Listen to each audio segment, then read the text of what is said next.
Halo semuanya, Assalamualaikum warahmatullahi wabarakatuh. Perkenalkan, nama saya Salsabila Aulia Zara dengan NPM 257821111. Baik, di sini saya akan membuat video terkait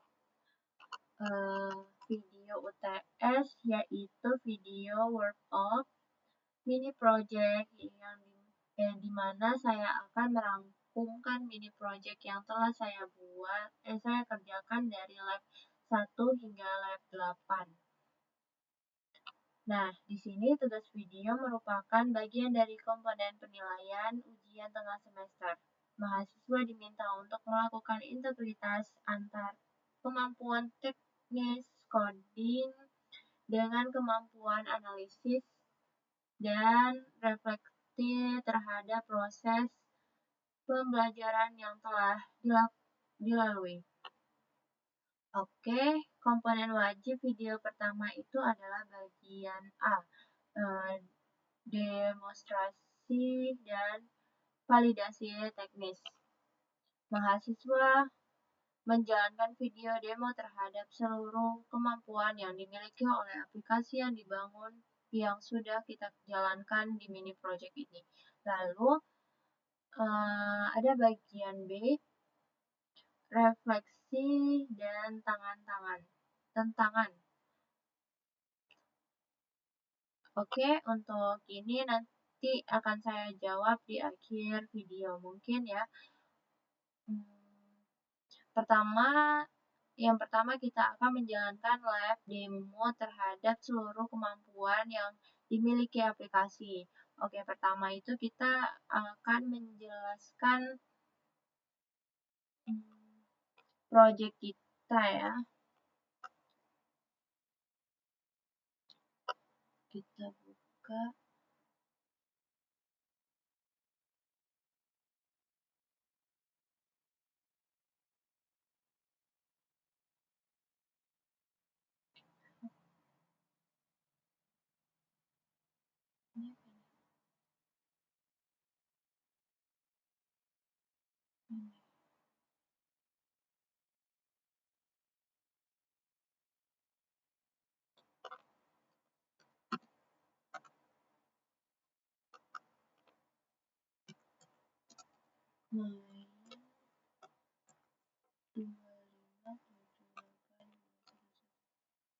Aduh.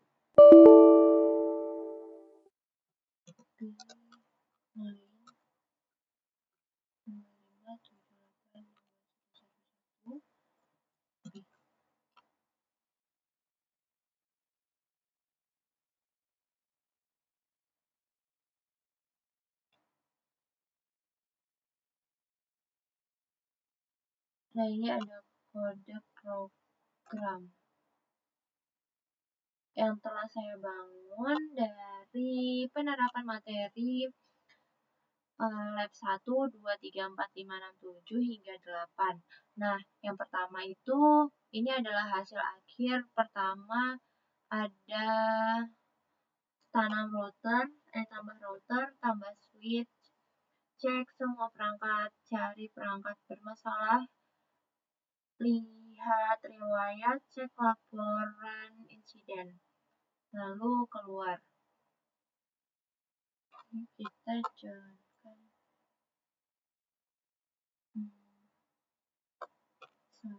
1. Untuk membaca kita klik 1 kita akan demonstrasikan dulu project yang sudah kita buat.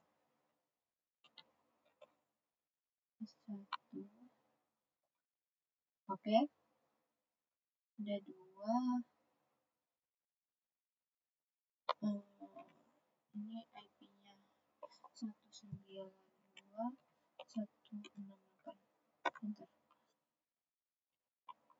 Oke.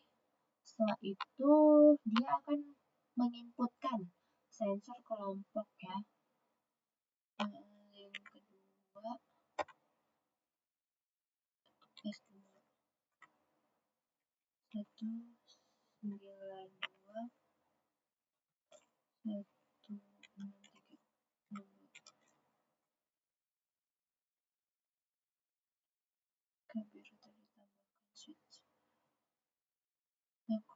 Oh, oke, sudah. Lalu kita akan baca semua sensor di mana kita akan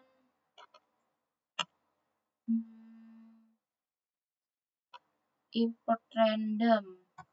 Dia akan merandom datanya.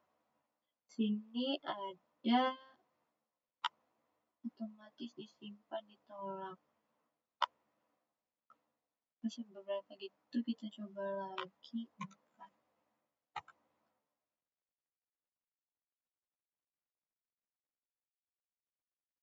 Mungkin lalu kita akan mengecek kalau ini menggunakan metode append ya.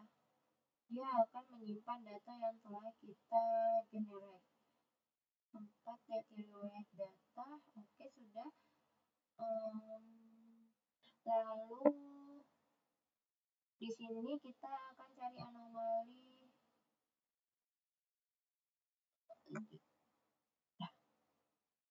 beberapa kelima riwayat ada 2, lalu 6 cek laporan insiden. Nah, ada banyak ya, 9 laporan selesai dicetak, total 9 insiden. Terus 7.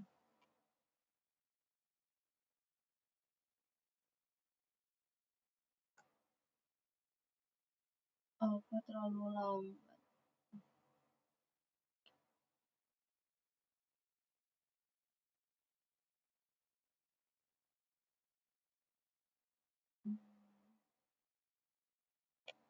Lalu lab 8,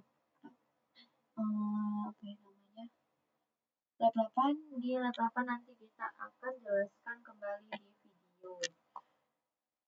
Nah, kan ada banyak nih, beberapa ada data yang tersimpan di sensor log yang ada di sini. Jadi program kita bangun. Oke, jadi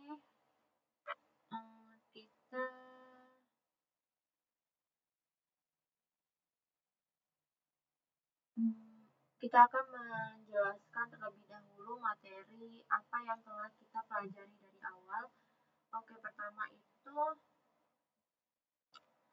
ada minggu pertama itu ada version control system, yaitu GitHub.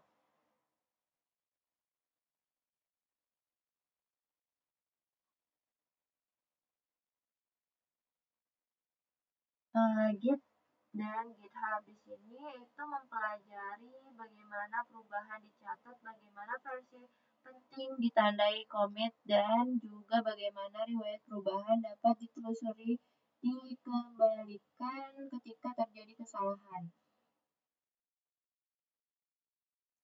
Ini ada set praktikumnya.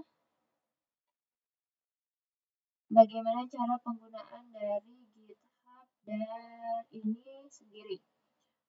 Nih, version control system yang bertugas mencatat setiap perubahan pada file proyek atau short kode yang dikerjakan oleh banyak orang maupun sendiri. Nah, ini adalah fungsi atau tujuan GitHub. Kita memakai GitHub terus menggunakan mengelola versi perangkat lunak, mengeditasi perubahan, dan memverifikasi kolaborasi. Git adalah salah satu version control system yang diciptakan oleh Linux. Juga dikenal sebagai distributed version. Nah, di sini kita mempelajari kayak GitHub itu ada apa aja sih? Git config list, terus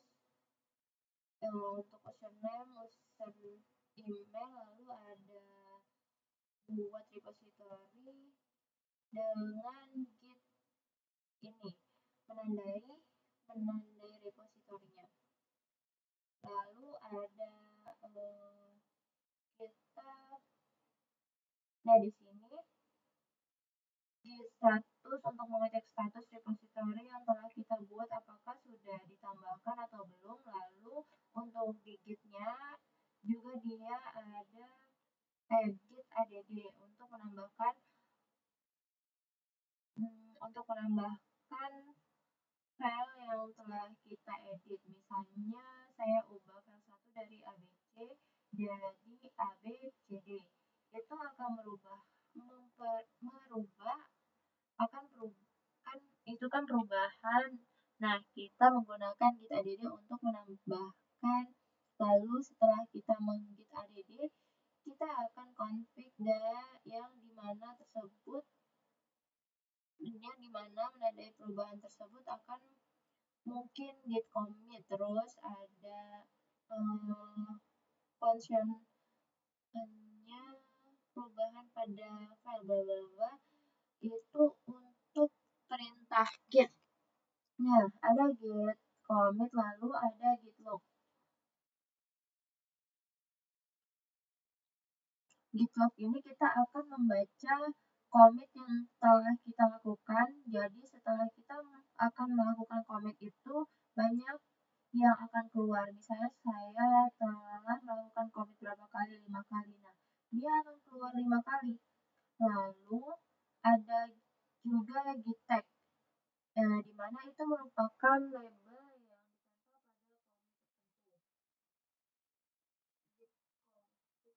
yang ditempel pada komit tersebut. Kita bisa menandai tag tersebut dengan cara misalnya saya tag versi 1.0, lalu di tugas-tugas sebelumnya menggunakan web 4. Nah, dia akan menandai komit terakhir yang telah kita lakukan. Nah, ini ada bervariasi ya.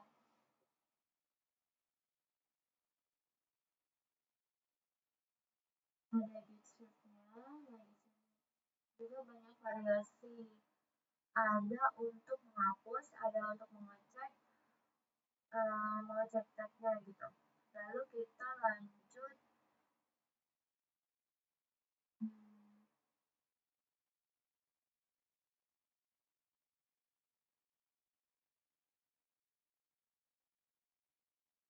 Nah, di sini ada GitHub. Itu online repository yang dimana kita tuh bisa remote kode yang telah kita buat. Jadi setelah kita melakukan perubahan pada file program, kita tuh akan nge-push ke repository GitHub. Pertama tuh kita akan buat repositorinya terlebih dahulu, lalu kita push menggunakan link, yaitu perintah GitHub bla bla GitHub https bla bla bla. Juga ada git push GitHub master. Nah, master ini berfungsi sebagai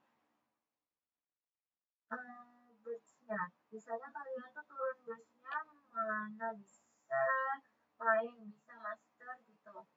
Nah, di GitHub juga kita bisa mengubah yang ini, kita ubah jadi origin.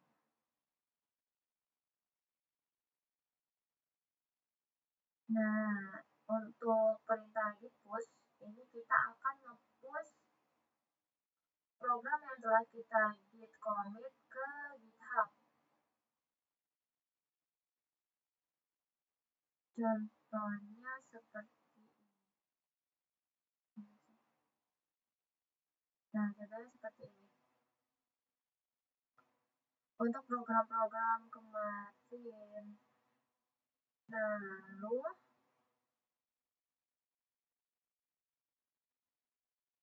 latihan 6 ini, perubahan repository kita bisa mengubah dari website langsung, atau kita bisa nge-copy remote atau repository lokal menggunakan perintah gitun. Lalu kita bisa nge-push tag-nya juga, jadi setelah kita melakukan penambahan tag, kita tinggal push di sini. Teks dia akan muncul di sini semua. Lalu ada git pull. Itu kayak dia narik filenya, kita bisa mengedit lagi kembali di situ. Oke, mungkin cukup untuk itu saja untuk GitHub. Kita akan lanjut ke materi kedua yang telah dijelaskan. Materi kedua yang telah dijelaskan dengan menggunakan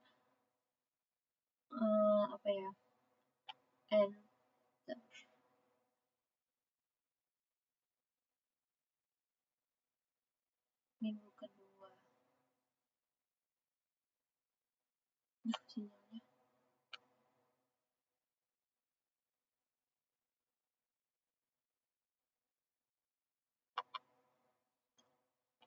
Minggu kedua, design of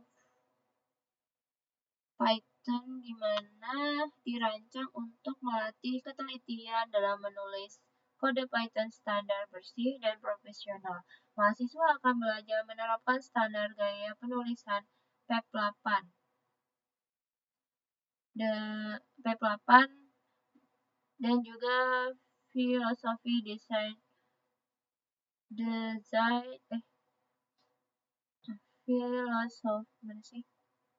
filosofi design of Python. Nah, untuk design of Python ini kayak standarnya pemrograman menggunakan Python. Jadi design of the Python ini ada kayak misalnya PEP, ada PEP1, PEP8, PEP20 dan lain-lain. Nah, di sini kita menggunakan PEP8 standarnya.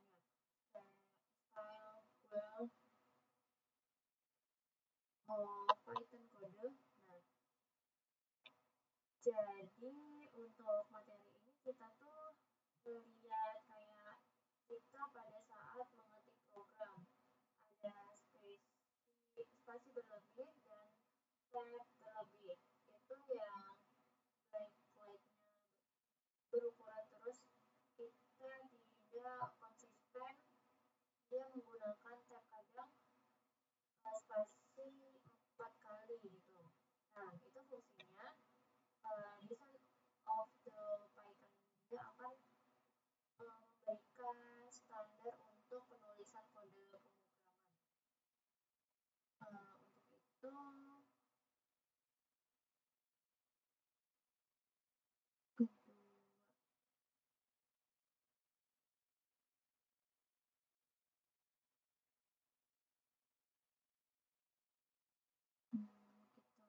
itu kita lanjut project kita.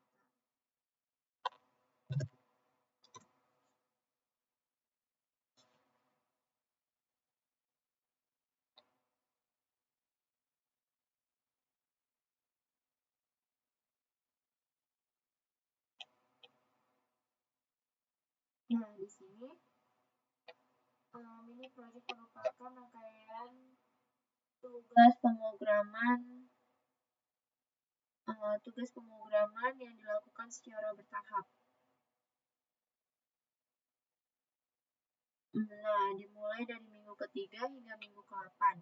Nah, di sini ada kayak ada sih.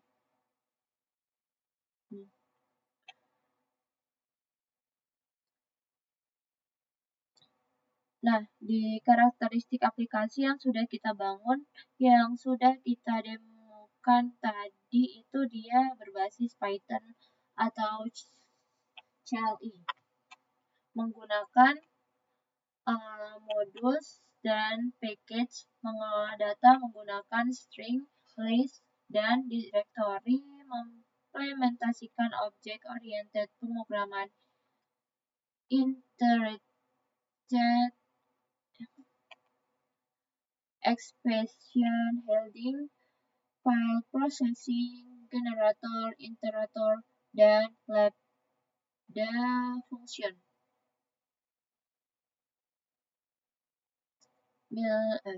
Milikan menampilkan identitas mahasiswa, tengah semester mahasiswa diminta untuk melakukan integritas antara kemampuan teknik coding dengan kemampuan analisis dan reflektif terhadap proses pembelajaran yang telah dilalui. Oke, komponen wajib video pertama itu ada bagian A.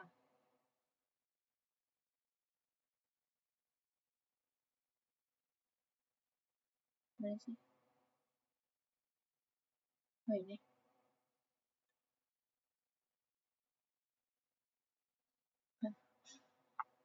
Di bagian A, demokrasi dan validasi teknik, mahasiswa menjalankan video demo terhadap seluruh kemampuan yang dimiliki oleh aplikasi.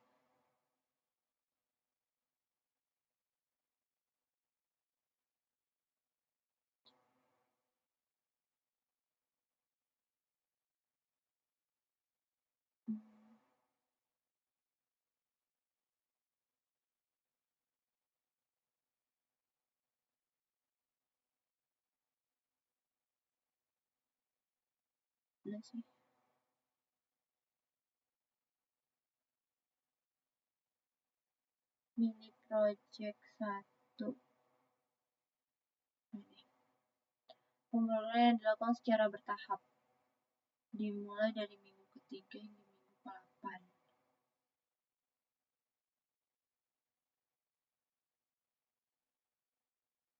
Yang mana kita tuh tadi salah.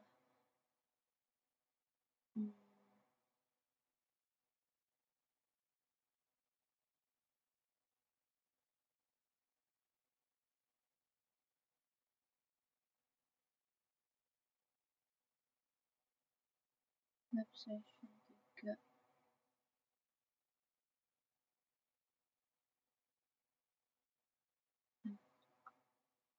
Dimana kita tuh membuat struktur karangan dasar dari aplikasi simulator kayak misalnya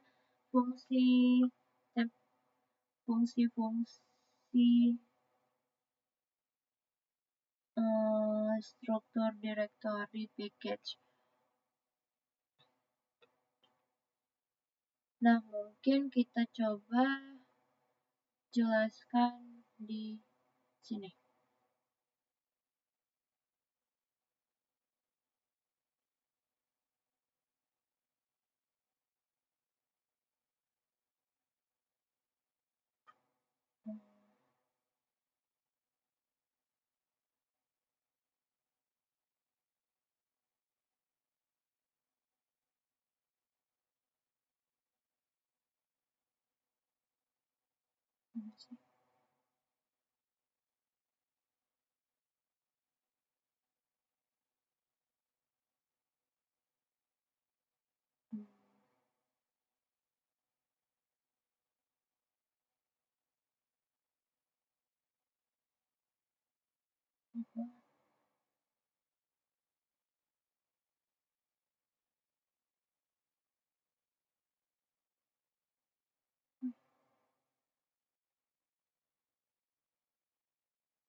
Kita buka aja dari sini.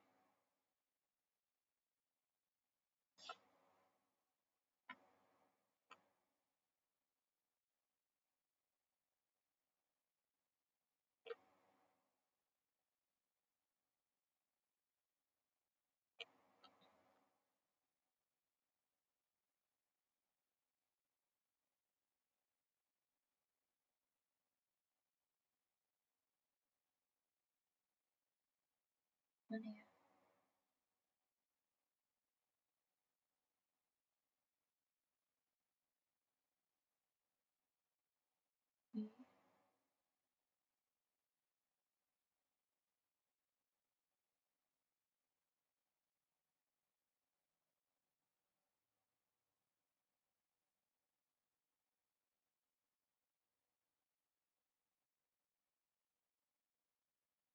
Di sini kita masukkan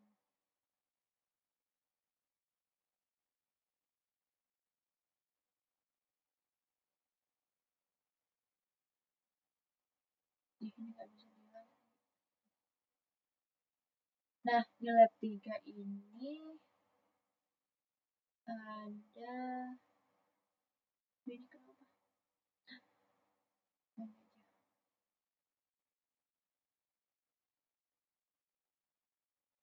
Nah, di lab 3 ini di lab 3 tujuannya adalah membangun struktur project yang lebih. Saya buat folder NetOps. Di dalam folder tersebut saya taruh folder kosong pertama. Ini penting karena memberitahu Python bahwa folder ini adalah package. Kemudian, ini.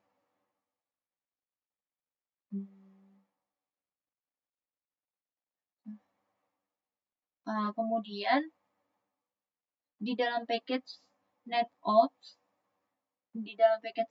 ini saya buat folder checker.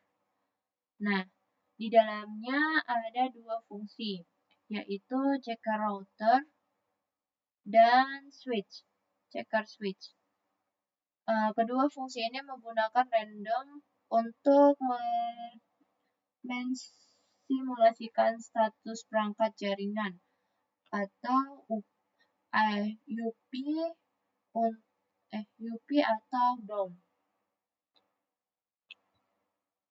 atau DOM. Di file utama main, saya import fungsi tersebut menggunakan from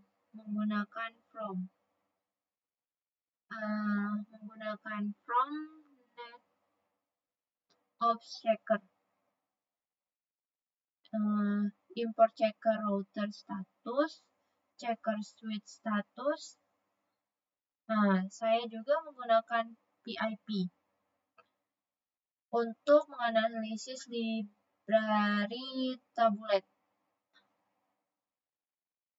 dengan perintah pip install tablet.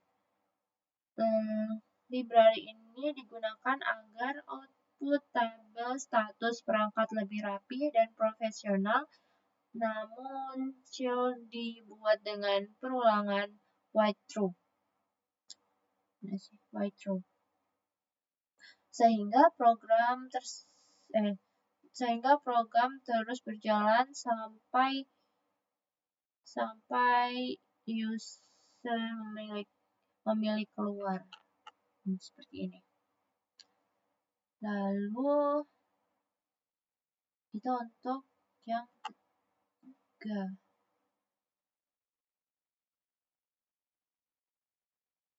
Lalu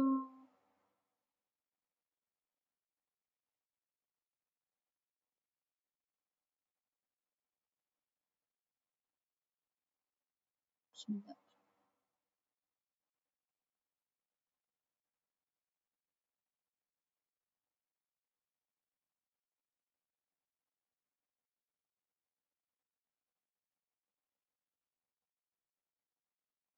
Lalu untuk yang lab keempat, sepertinya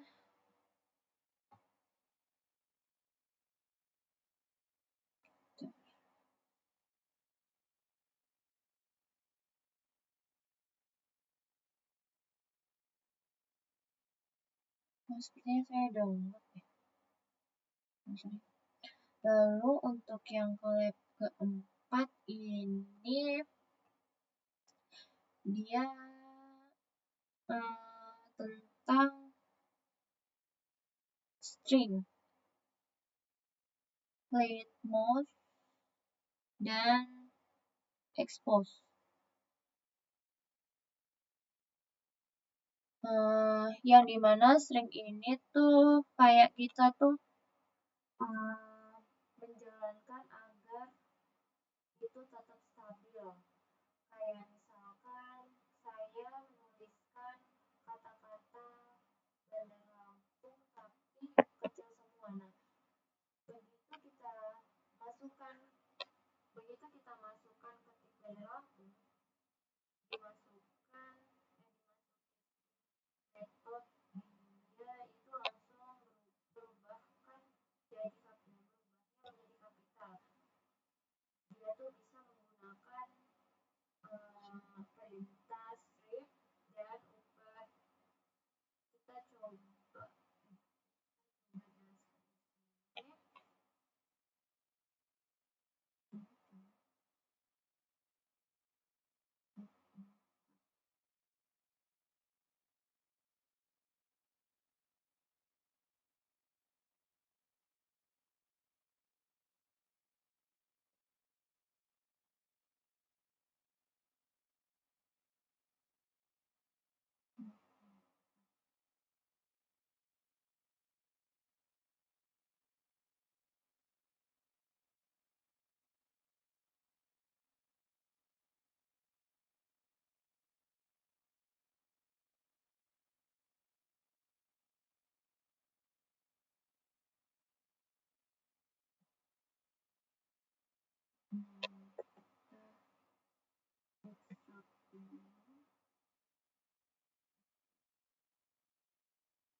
Nah, untuk yang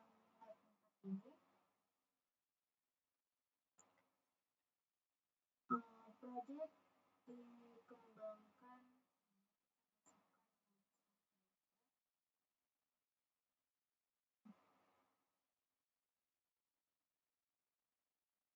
kenapa lagi?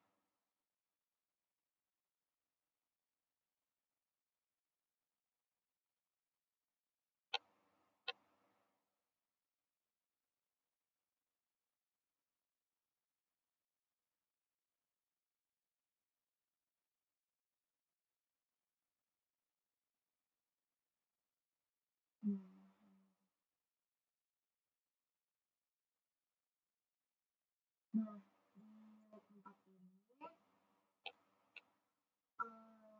project dikembangkan dengan menambahkan fitur in theory dan error holding. Saya membuat dua analisis.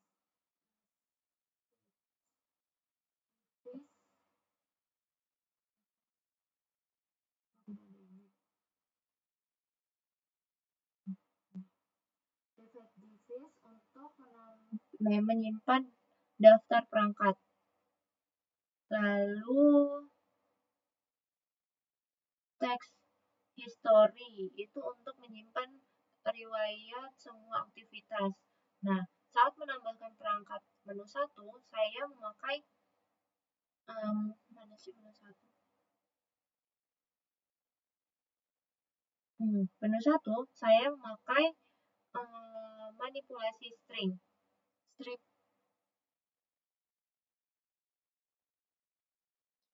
Nah, strip untuk menghapus spasi berlebih, dan upper untuk mengubah menjadi huruf kapital.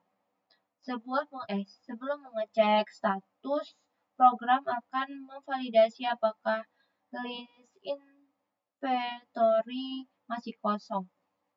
Jika kosong akan muncul peringatan. Saya juga menerapkan exception holding di checker.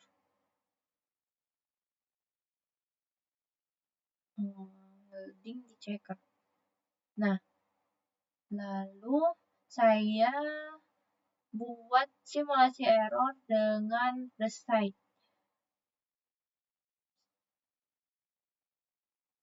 Recitation error.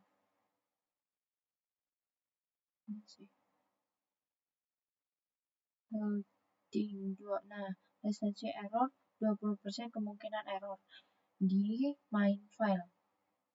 Saya bungkus pemanggilan fungsi dengan TreeExpect. TreeExpect. sehingga program tidak charge saat terjadi error, melainkan menampilkan pesan dan tetap berjalan. Lalu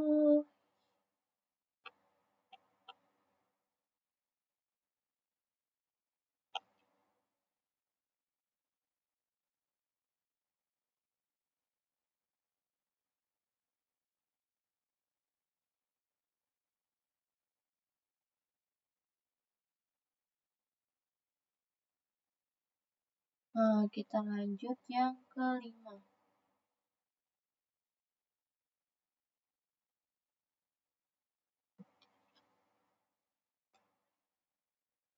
Untuk object oriented programming, di mana sesi lab minggu 5 dan 6 ini merupakan inti dari arsitektur mini project yang sedang dibangun. Nah, jika minggu-minggu sebelumnya penulisan kode masih sangat prosedural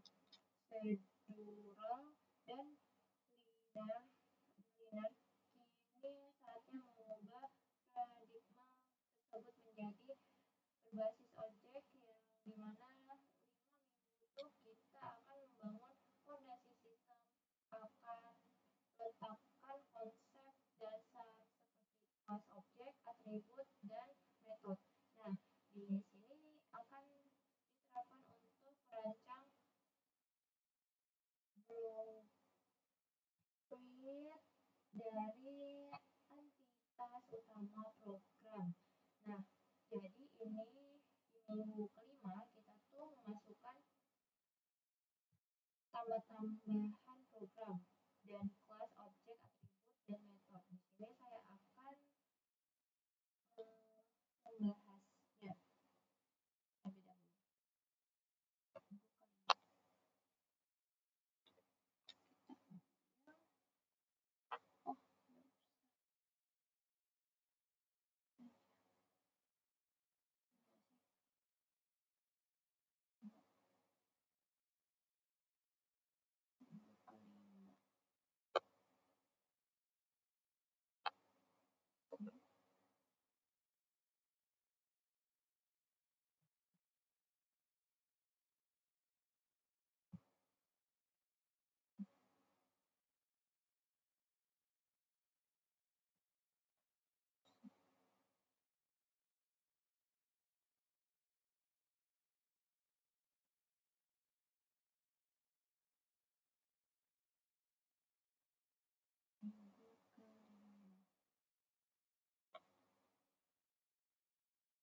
Lab 5 ini adalah awal dari repository ke OPP. Saya buat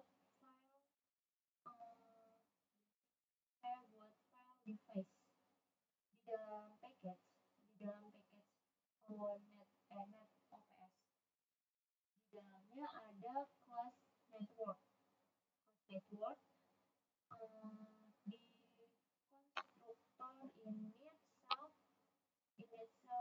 self host name IP address. Saya inisialisasi atribut objek, kemudian saya pindahkan logika pengecekan status menjadi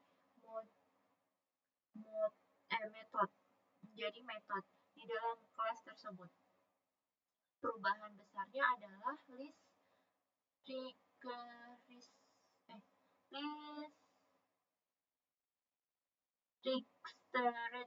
device sekarang menyimpan objek, bukan string lagi. Jadi saat menambahkan perangkat, saya buat objek dulu, lalu masukkan ke list. Saya mengecek status, saya memanggil metode langsung jadi objek itu. Dengan OPP, kode menjadi lebih terorganisir karena data hostname IP, status, dan pelaku cek Cek status disatukan dalam satu objek. Lalu yang pertemuan ke-6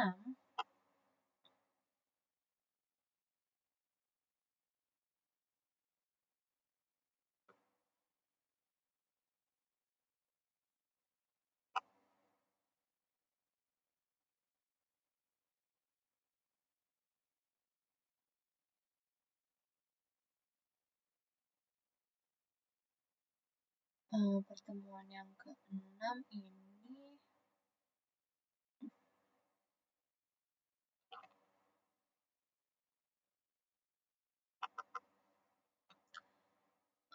penambahan live lanjutan dari programan menggunakan kelas 1, kelas umum, dan juga hierarki kelas melalui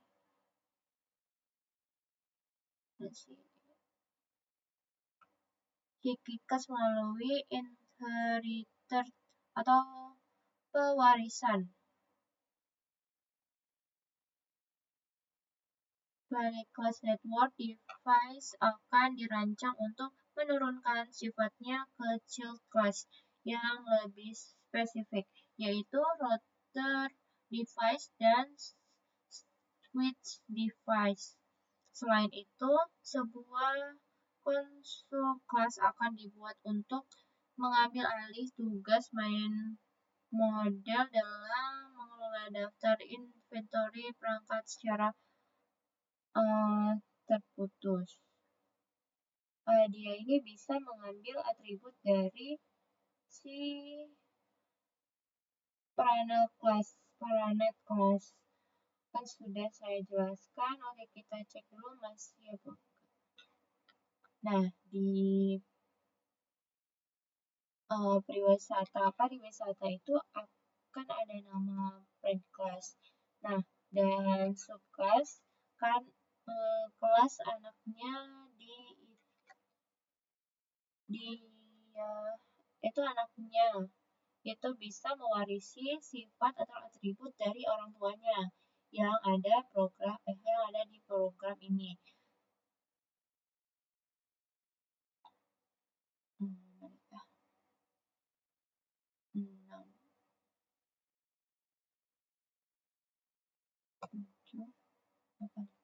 Sekalian aja.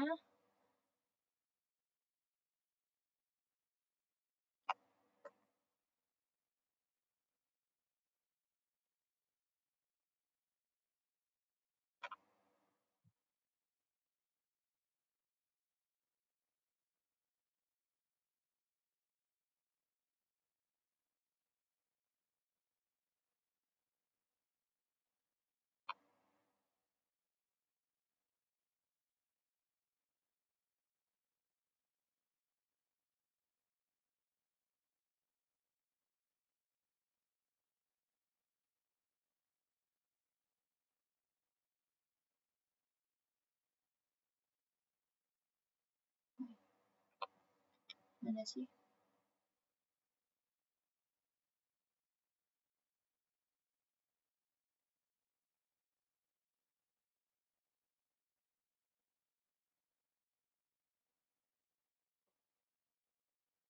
Segini terus.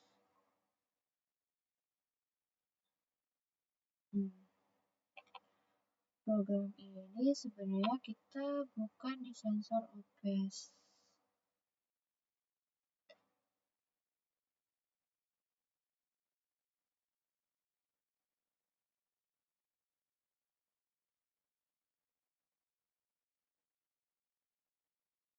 Jadi penjelasan yang ke-6 itu OP ditingkatkan dengan inherited atau dan polymorphism. Class network device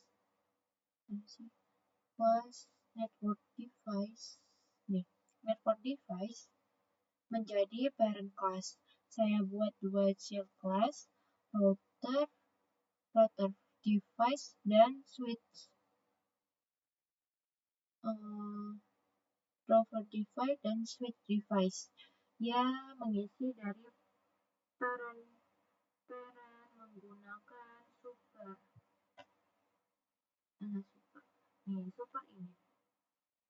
Saya menerapkan metode overriding, metode class status, eject status. Di child class saya ubah sesuai jenis perangkat, yaitu router menampilkan info router ini menampilkan info OSPF, switch menampilkan info VLAN dan STP. Saya juga buat kelas network manager di file manager. Nah, kelas ini bertugas mengelola seluruh interiori dan history. Akibatnya file P menjadi jauh lebih bersih karena hanya berfungsi sebagai antarmuka CLI. Lalu selanjutnya langsung saja kita mulai ke lab 7.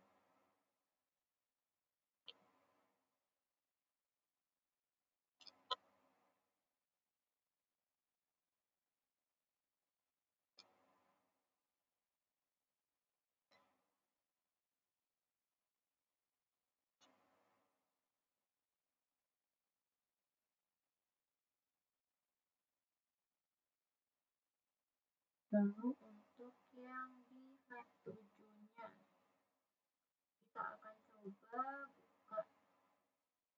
Nah, di sini juga ada closure. Ada closure, ada generator dan iterator. Closure ini yang tadi yang saya closure itu kayak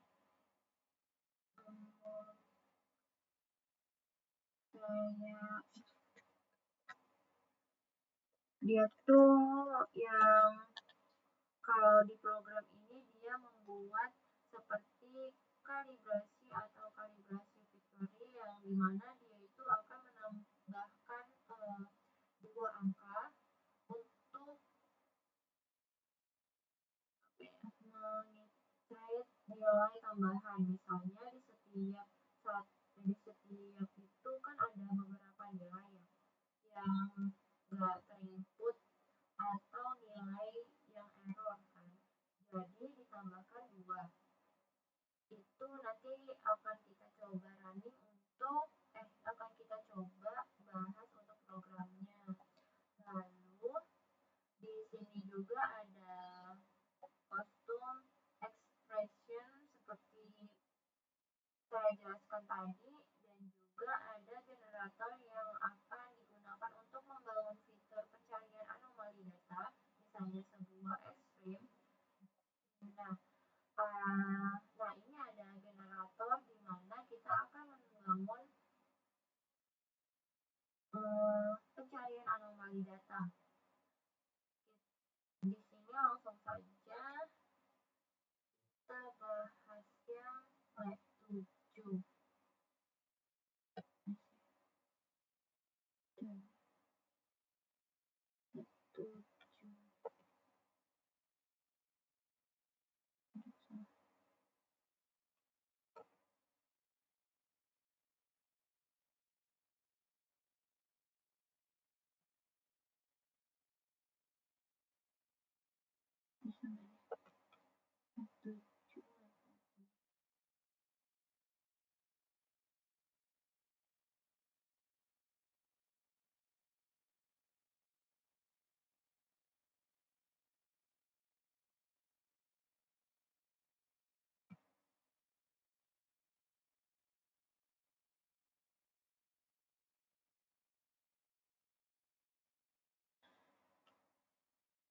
Nah, lab 7 menambahkan konsep Python tingkat lanjut, custom expression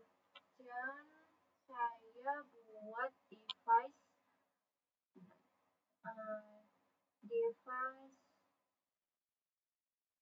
keyword error dan authentic error. Program bisa memberikan saran perbaikan perubahan tergantung jenis errornya. Lalu yang kedua ada close. Closer itu saya buat fungsi hostname repository. Hostname. Nah, hostname repository lalu dia mengembalikan inner function. Fungsi ini digunakan untuk membuat nama perangkat otomatis dengan prefix lokasi. Contoh di KB router tadi. Generator. Lalu yang ketiga adalah generator. Saya membuat metode valid device. Mana ya? Valid device.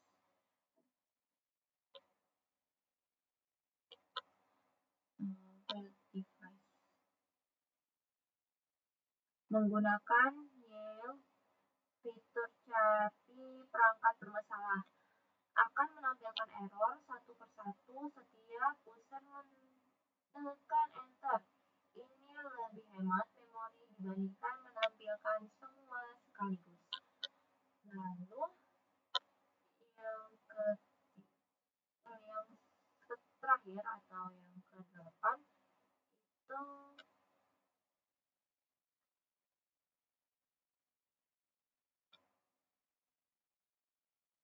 sebentar.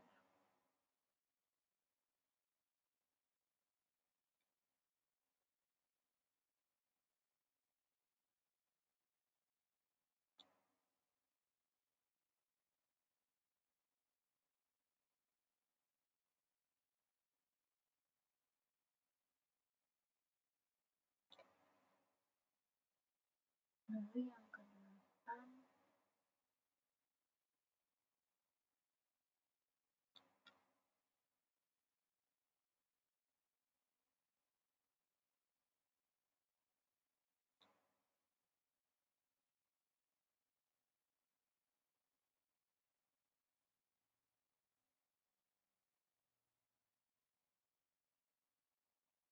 Lalu yang ke-8 ini kita menggunakan konsep menyimpan data yang telah kita open.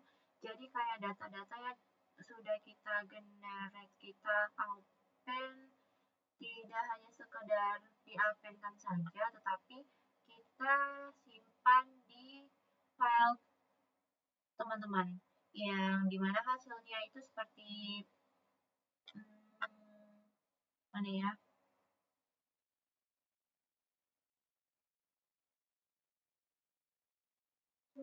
Folder.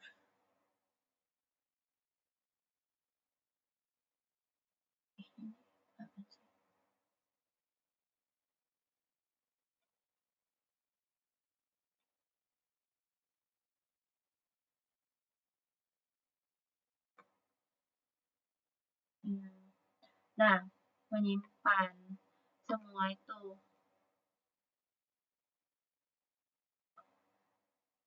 itu adalah mini project yang saya lakukan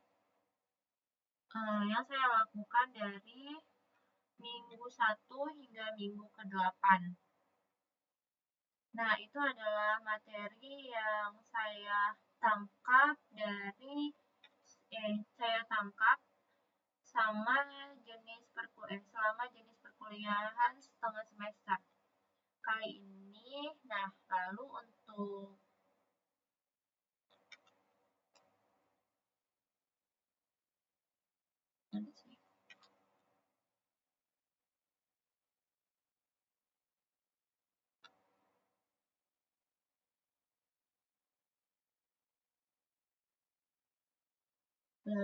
untuk bagian B, kita akan menjawab bagian 8 itu ya, bagian B kita akan menjawab kali ini. Nah, untuk bagian B kita akan menjawab. Ini kita bagian A, demokrasi dan validasi teknik kan. Kita akan ke bagian B.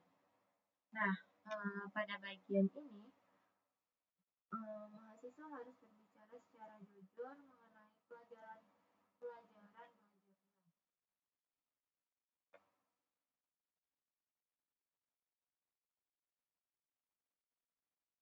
Hmm,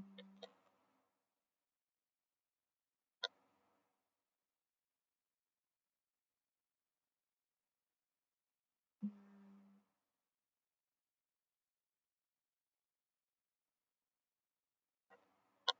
Sebutkan materi yang paling mengubah cara pandangmu.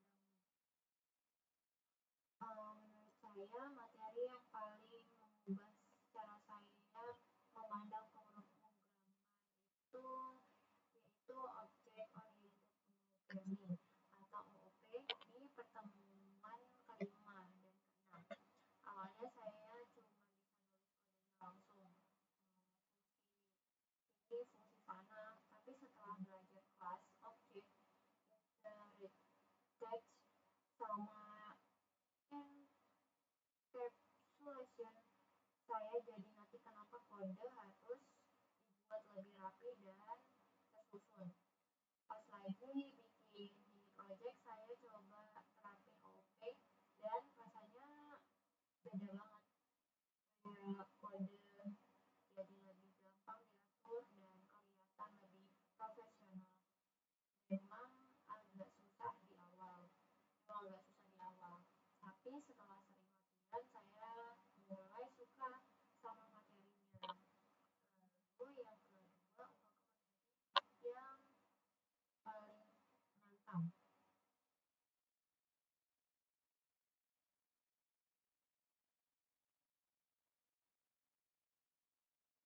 Hmm, paling menantang. Oh, paling sulit.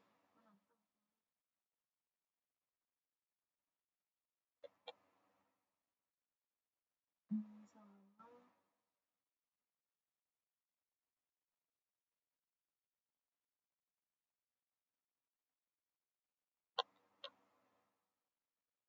Sama menantang sama setelah semester ini.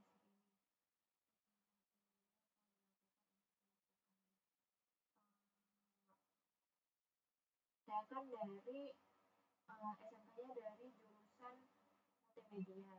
Jadi coding itu kayak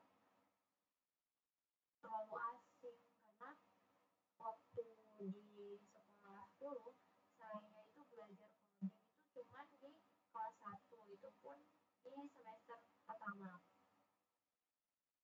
Lalu setelah itu semester keduanya saya lebih fokus ke desain. Jadi coding-codingan itu saya sedikit ingat sedikit lupa. Jadi kayak gimana ya? Jadi lebih harus diasah lagi aja di mata kuliah ini. Jadi awal coding itu kayak setelah matkul selesai, jadi kayak harus dipelajari lagi, dipelajari terus supaya um, yang tadinya ingat itu makin ingat lagi. Gitu aja sih. Terus ceritakan kendala utama selama mengikuti perkuliahan dan praktikum pemrograman. Kendala yang paling sering saya hadapi selama 1 semester ini cukup banyak. Pertama, saya agak kesulitan waktu belajar package, modul, dan PIP. Sering bingung dan harus install apa, import dari mana, sama ngatur foldernya. Yang kedua, GitHub di awal-awal juga bikin pusing. Saya sering lupa cara push, pull, terus takut merusak kode orang lain. Terus yang ketiga itu OOP itu sendiri. Konsepnya susah dicerna di awal, apalagi interface-nya. Selain itu kadang koneksi internet di rumah itu kadang lemot. Jadi pas praktikum troubleshoot atau ngetes soket sering terganggu atau ngetes tapi saya usahakan untuk sering latihan sendiri, tanya teman-teman, sama lihat tutorial di YouTube supaya bisa nyusul teman-teman yang lain. Jadi biar nggak tertinggal sama teman-teman yang lain. Mungkin sekian itu saja video dari saya.